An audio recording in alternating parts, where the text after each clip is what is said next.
সব ঠিক আছে, আপনাগুলো তো বলতে আছে বাংলা যাবেন, বাংলা থাকছে জল বাজিয়ে দেবেন। করে চালাবেন চালাক। ঠিক চালাচ্ছি, ঠিক চালাচ্ছি। হ্যাঁ এলাকা যাচ্ছে সব। আমি তো সামনে আছি তো মানুষটা।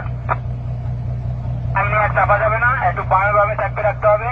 21-এর ঘরে ঢুকতেই হবে, এখন 21-580। আস্তে আস্তে বললাম তো আপনাকে যে বামে বামে আস্তে আস্তে যাবে। আস্তে আস্তে বামে চাপতে হবে, ডাইনে মোটেই চাপা যাবে না।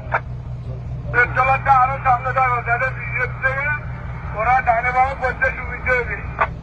ডাইনে একদম চাপবেন না, ডাইনে একদম আর চাপবেন না, চাপা যাবে না, বামেই যাচ্ছে।